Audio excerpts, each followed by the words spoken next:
Son las 6 de la mañana. Llega la hora de la verdad para pensar y analizar las noticias de Colombia y el mundo. La hora de la verdad en la red de Radio Red RCN con Fernando Londoño Hoyos.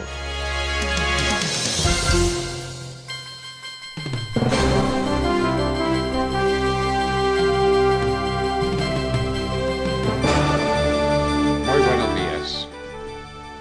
Son las 6 de la mañana de este miércoles 10 de junio de 2020. Esta es la hora de la verdad.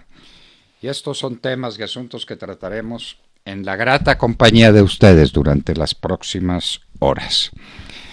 El gobernador de Antioquia, Aníbal Gaviria, estará con nosotros en la hora de la verdad a las 6:30 de la mañana. Lo que pasa en Cúcuta. Hablaremos con el secretario de Gobierno, Juan Felipe Corzo.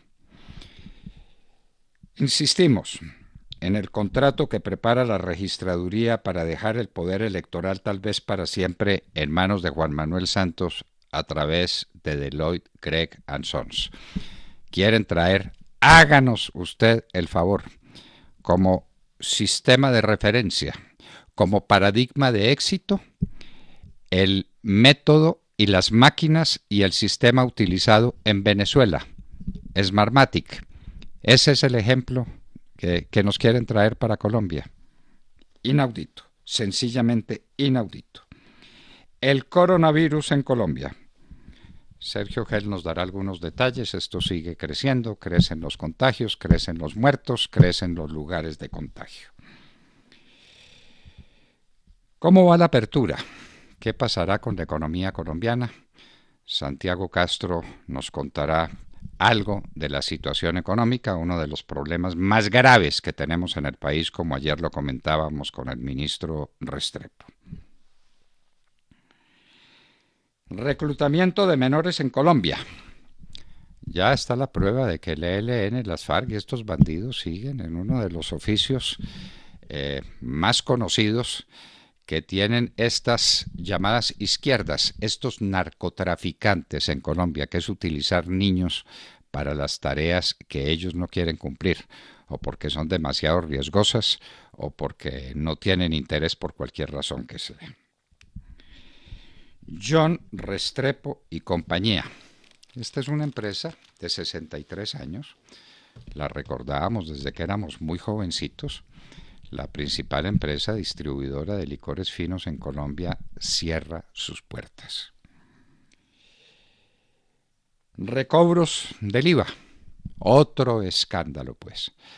Ahora se encontraron 9 personas que a través de empresas simuladas, ficticias, se robaban la plata de la nación simulando exportaciones.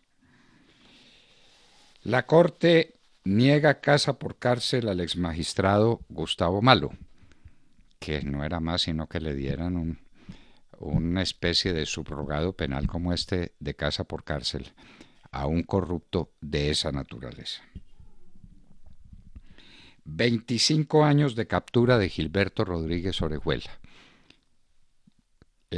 Al oído le recordaremos que la gente recuerda la cárcel de la Catedral de Pablo Escobar, no recuerda la cárcel de Palmira que montaron los Rodríguez Orejuela, cuando el director de la policía era el héroe General Naranjo, que los dejaba salir cuando les daba la gana para hacer sus fiestas en su casa y que les permitía unos lujos y unas extravagancias de las que hablaremos, antes de que los trasladáramos, como era nuestro deber, a una cárcel de verdad, a la cárcel de Cómbita.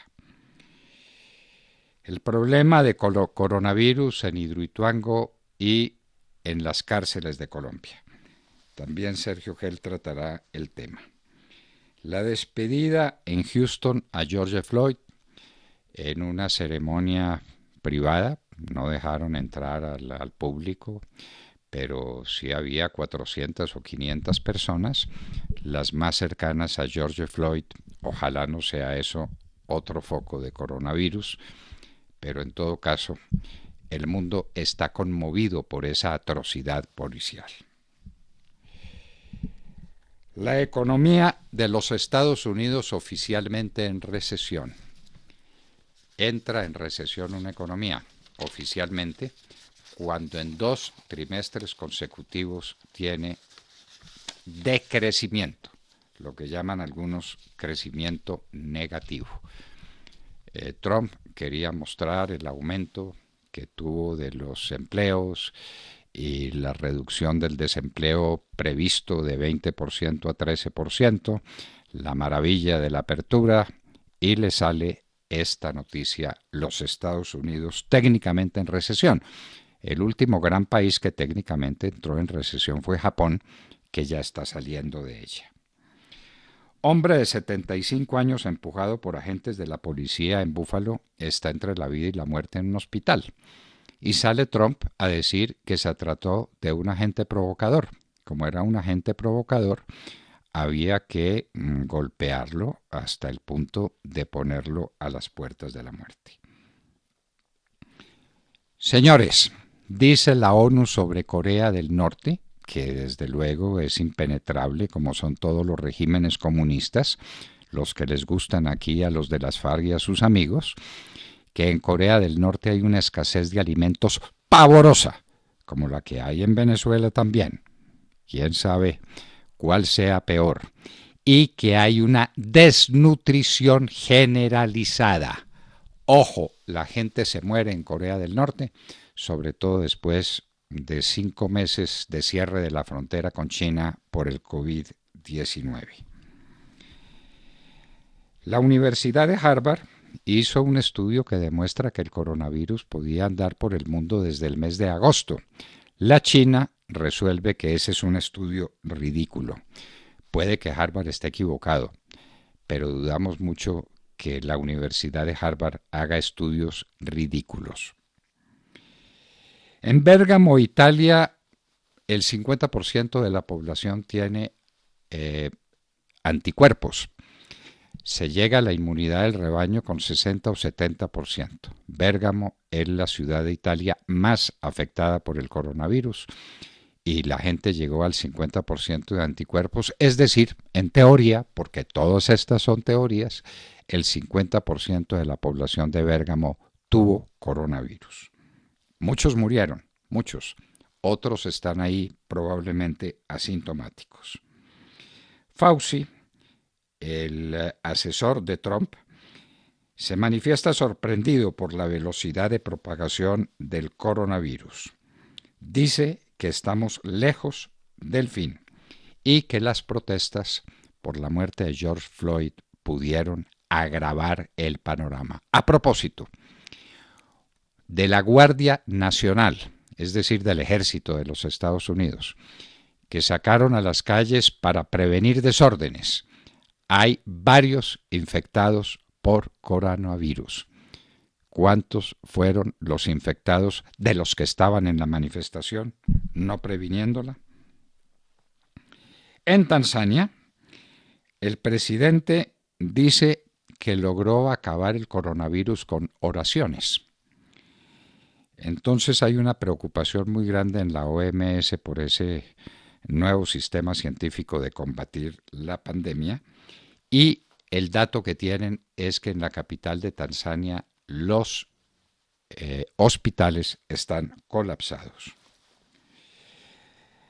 La OMS se patrasea otra vez. Este es el organismo que ha tenido que pedir más disculpas y demostrar y aceptar que estaba equivocada en mayor cantidad de veces.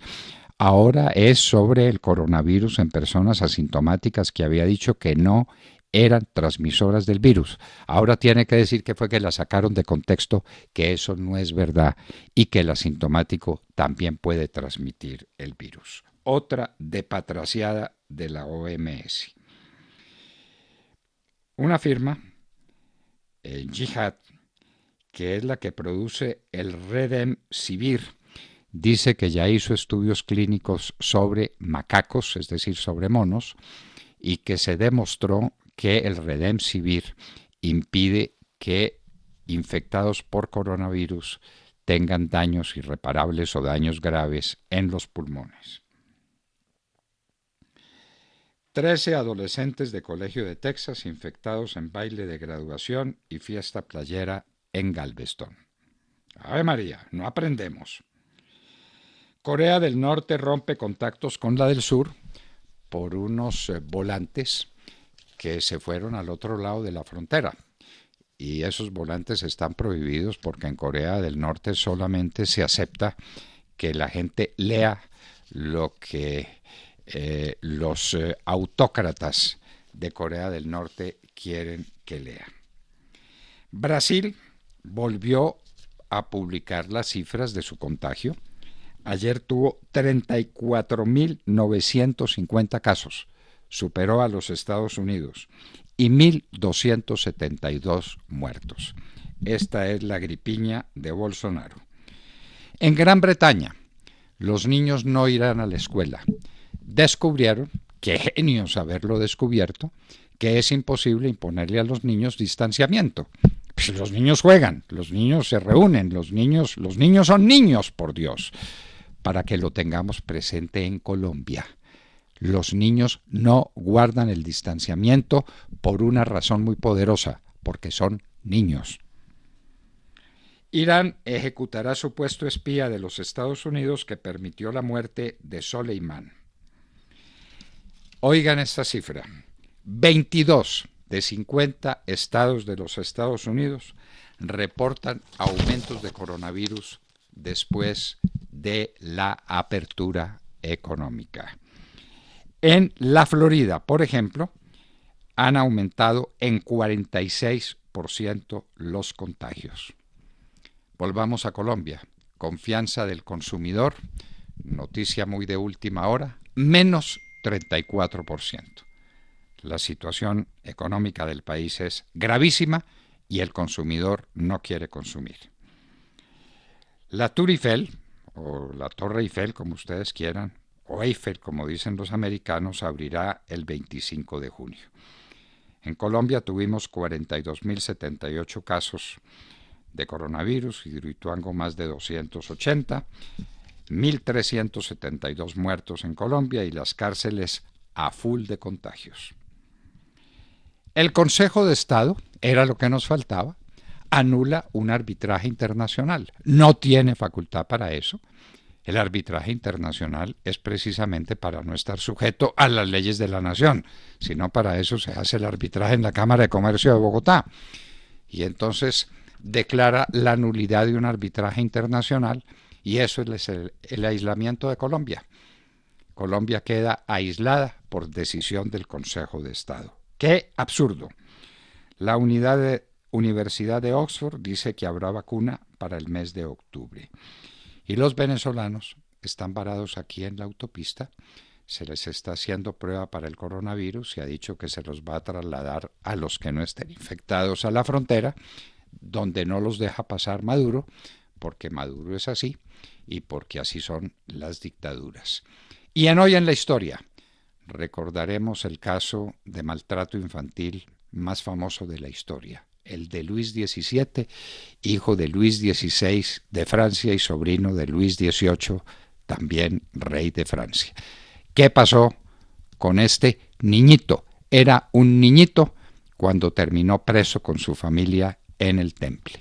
De todo esto y de mucho más hablaremos con ustedes en las próximas horas en la Hora de la Verdad. Y recuerden que en estos tiempos de estar en casa son muchas las opciones que tienen para sintonizarnos. Estamos como siempre en los dispositivos móviles a través de TuneIn.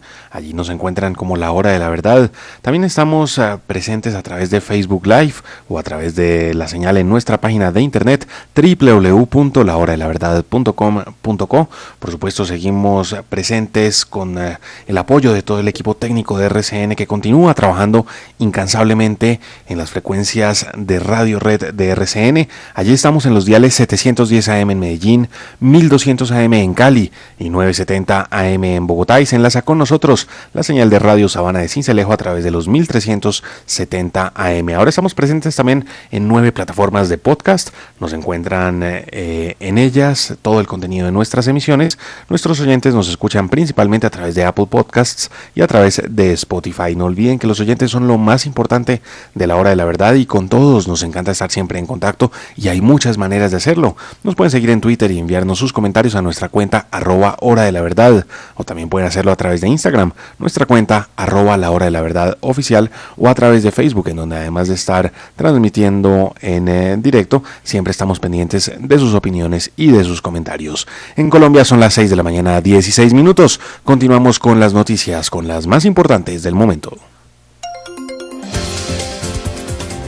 Es momento de estar en casa, disfrutar en familia, recuperar el tiempo perdido y escuchar La Hora de la Verdad con Fernando Londoño Hoyos, de lunes a viernes de 6 a 10 de la mañana por Radio Red de RCN.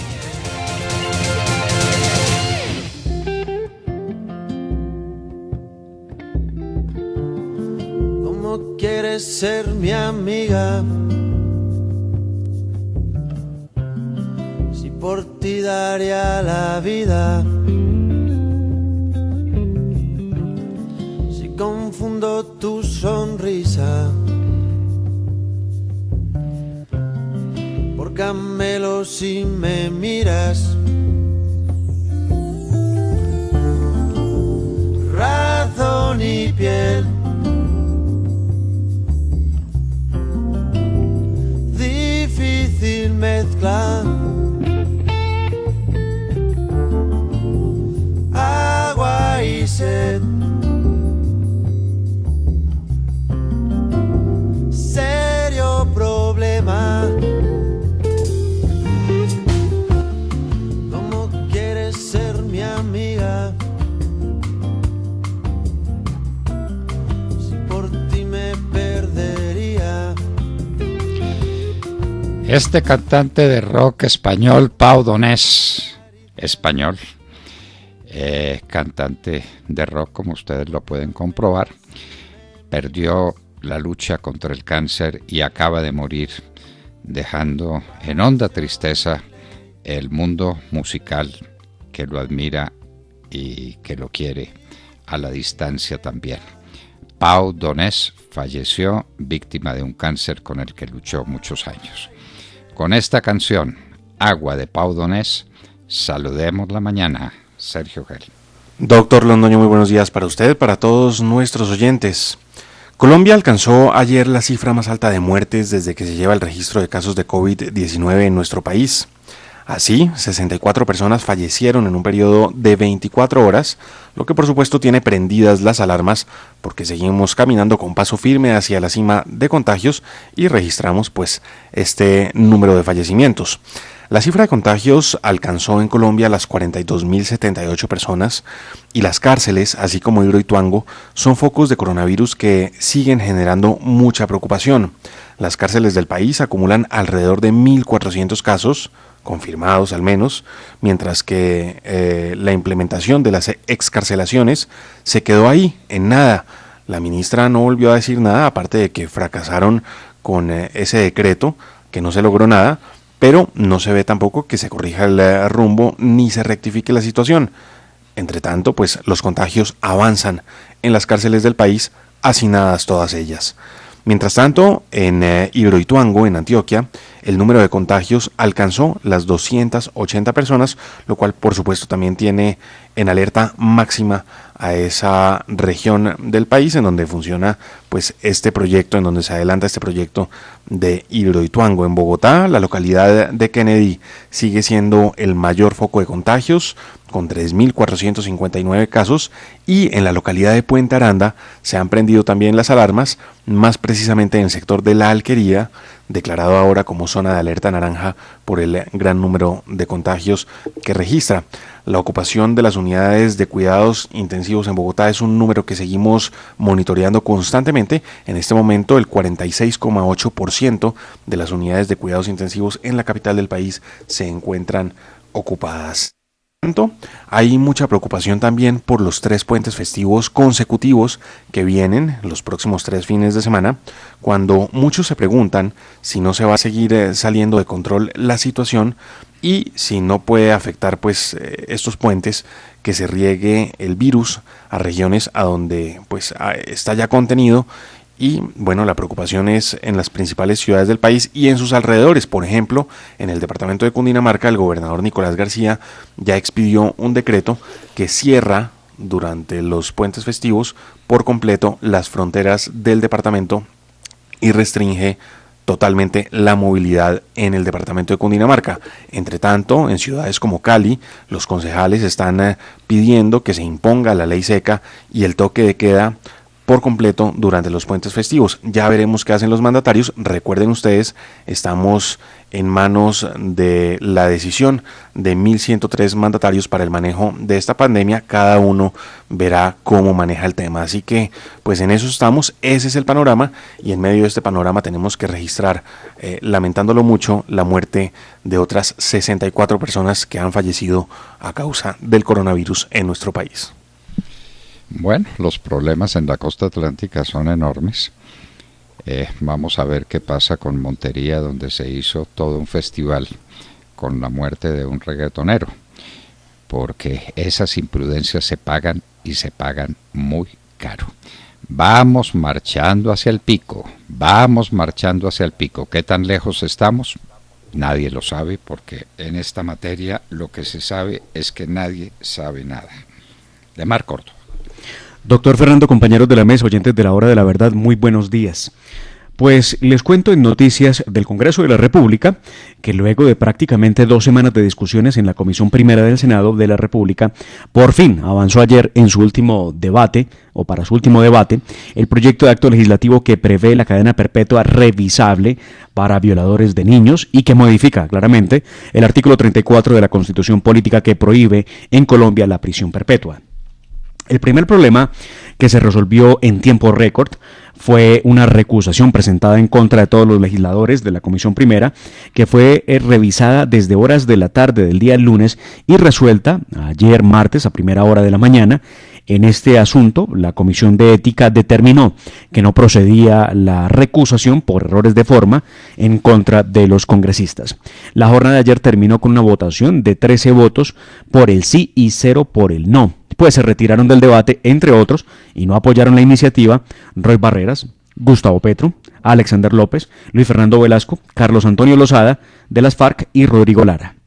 En medio del debate, el senador Miguel Ángel Pinto, quien impulsó la ponencia de este proyecto de acto legislativo, defendió la iniciativa argumentando que actualmente en Colombia el acceso carnal con persona incapaz o contra persona incapaz de resistir y agravado por ser menor de edad tiene una pena máxima de 27 años de prisión. De hecho, algunos mencionaron el caso de Uribe Noguera y su víctima, la niña Juliana Zamboní, pero quedó claro que Uribe Noguera está pagando 58 años de prisión, no por violación, entre otras cosas, se dice que cometió contra la niña, sino por el delito de feminicidio, que es por lo que finalmente termina condenado este sujeto. Este proyecto de acto legislativo también prevé, entre otras cosas, que a los 25 años de condenado, el sujeto que está en esta situación puede pedir la revisión de su condena en caso de lograr pasar a último debate antes del 20 de junio, como está previsto. Pues vamos a ver si el gobierno nacional lo logra, porque esta es una iniciativa que también impulsa el gobierno del presidente Iván Duque. Y por otra parte les cuento que avanzó en segundo debate en la Cámara de Representantes un proyecto de ley que incluye un artículo al Código Civil que busca acabar con el castigo físico a los niños, y esto fundamentado en que durante el periodo obligatorio de cuarentena en Colombia por coronavirus se denunciaron por lo menos 830 casos de maltrato físico en contra de los menores de edad en el país. En cuanto a los cuestionamientos sobre una posible penalización a los padres de familia en el marco de su derecho a corregir a los menores, se sostiene que se busca con esta ley algo de carácter pedagógico y no sancionatorio, así lo dicen los que la impulsan. Pero, a su turno, el representante del Partido Colombia Justa y Libres, Carlos Acosta, ha dicho que este proyecto es una clara usurpación del papel de la familia. Ahora se prevé, después de este segundo debate, que haya una audiencia con padres de familia para escucharlos y se determine si esta es viable o no es viable, porque muchos coinciden en que hay riesgo de que se penalice la corrección de los padres de familia a sus hijos con este tipo de proyectos de ley. Vamos a ver qué pasa, y estos son los dos temas que por estos días rondan al legislativo en Colombia. El maltrato infantil tiene 1000 manifestaciones Y no es la más grave el que al niño le den un chancletazo, que lo sacudan un poco. Hay maltrato psicológico, hay maltrato de muy distintas maneras, que son infinitamente más graves. De manera que quedémonos con el maltrato infantil como tipo penal y dejemos esta cosa pues de que al niño no se le puede tocar ni con el pétalo de una rosa. Cada padre lo determinará, obviamente sin ofender la integridad del niño, en cuyo caso estaríamos ante una evidencia o ante un delito de lesiones personales. Pero hasta allá quiere entrar el legislador, meterse en la casa de los colombianos para determinar cómo están tratando a los niños, a los que algunas veces hay que contenerlos en la mitad de una pataleta, sin ofenderlos, sin dañarlos, sin dañar su integridad física ni mental. Pero ese es otro tema completamente distinto. Hay casos, doctor Fernando, muy graves, como uno que resolvió hace muy poco en casación la Corte Suprema de Justicia, en un asunto donde dos hijas, una de ellas menor de edad y otra ya mayor de edad, atacan a su padre. Lo atacan pues violentamente, lo hieren, y él también responde de una manera proporcionada al ataque que recibía, y había sido condenado a prisión por cuenta del maltrato a la menor de edad y a su hija. Y esto lo resuelven precisamente la Corte hablando de la necesidad que existe de la corrección de parte del padre de familia. Y creo que es muy clara la Corte, y en este caso el proyecto creo que desconoce las bases que ha dejado la Corte establecidas frente a esa relación de corrección que debe existir. Hasta allá quiere llegar el legislador. Tiene toda la razón el parlamentario de Colombia Justa y Libre diciendo que ese es un problema de la potestad de los padres de familia, ver cómo reprenden a los hijos. ¿Y quién se mete en una casa para ser el que denuncia? ¿Quién? A ver, ¿eso cómo es? ¿Eso cómo funciona? ¡Qué horror en lo que nos quieren meter! Tata Castro. Muy buenos días a todos. Todo parece indicar que el inicio de los entrenamientos individuales en fútbol está cerca. Ayer el ministro de Salud, Fernando Ruiz, aseguró que el protocolo para la reactivación gradual del fútbol profesional colombiano saldrá antes de terminar esta semana y así dar vía libre a las prácticas, algo que se debió dar el 8 de junio, pero no fue posible porque este protocolo revisado y ratificado por el gobierno no estaba listo. También se darán los parámetros para los otros deportes individuales, son 17 en total, los cuales tenían previsto el regreso a entrenamientos el 1 de junio. Y hablando de reactivación, doctor Londoño, el golf en nuestro país es uno de los deportes individuales que no ha permitido que los profesionales inicien sus entrenamientos, ya que los clubes no han podido abrir sus puertas. Pero en Estados Unidos este deporte ya está listo para reactivar la competencia. Mañana el colombiano Juan Sebastián Muñoz inicia su participación en el PGA Tour después de 91 días desde que el circuito mundial de golf suspendió sus actividades tras la primera ronda del torneo de Players. Muñoz estará en el Charles Schwab Challenge, torneo que se jugará en el Colonial Country Club en el estado de Texas, evento que se realizará sin público y que tendrá la mayoría de las figuras presentes a excepción de Tiger Woods. Los golfistas tendrán que hacerse pruebas de COVID 2 veces por semana. Arranca el golf mundial y en Colombia está cerca el inicio del fútbol, por ahora los entrenamientos. Más adelante en nuestra sección deportiva ampliaremos esta y otras noticias.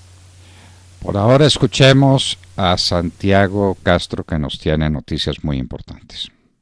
Doctor Fernando, muy buenos días para usted, para los compañeros en la mesa y para los oyentes de la Hora de la Verdad. Tal como lo anticipamos, la deuda externa colombiana sigue en aumento y en marzo llegó al 44,2% del PIB para un total de 140.232 millones de dólares. La deuda externa pública corresponde al 23,3% del PIB, pero el ministro de Hacienda ya advirtió que terminaremos el año con la deuda externa más alta en la historia, debido al endeudamiento al que recurrirá el gobierno para enfrentar el COVID-19. Es muy probable que lleguemos al 30% del PIB en deuda externa pública. Por otra parte, el presupuesto general de la Nación para 2020 era de 271,1 billones de pesos y debido a la pandemia se ha elevado hasta 300,3 billones de pesos. El déficit fiscal puede superar, doctor Fernando, el 6% en 2020. Con relación a la balanza comercial, en 2019 fue de menos 10.781 millones de dólares y en el primer trimestre del año se ubicó en menos 2.538 millones de dólares. En el mes de marzo, ese déficit en la balanza comercial fue de 1.013 millones de dólares frente a un déficit de 755 millones de dólares en marzo de 2019. Hay mucha incertidumbre sobre lo que está pasando en este segundo trimestre y pocos se atreven a expresar algún pronóstico. Las cosas, doctor Fernando, están mal y el Banco Mundial sugiere una caída de 7,2% en el Producto Interno Bruto de América Latina, una situación más grave que la que enfrentamos en los años 80, la década perdida, y en la crisis de 2008. Sin embargo, la entidad anuncia que Colombia tendría un crecimiento negativo de 4,9% y por lo tanto estaría por encima de la media a nivel mundial. Los pronósticos pesimistas insisten en que la contracción será mucho mayor. El gobierno, por ejemplo, habla públicamente de un crecimiento negativo de menos 5,5%, pero reconoce que podría rondar el 9%. Lo cierto es que la cifra de desempleo llegó al 20% antes de lo esperado y no es buen augurio de lo que vamos a enfrentar en los próximos meses.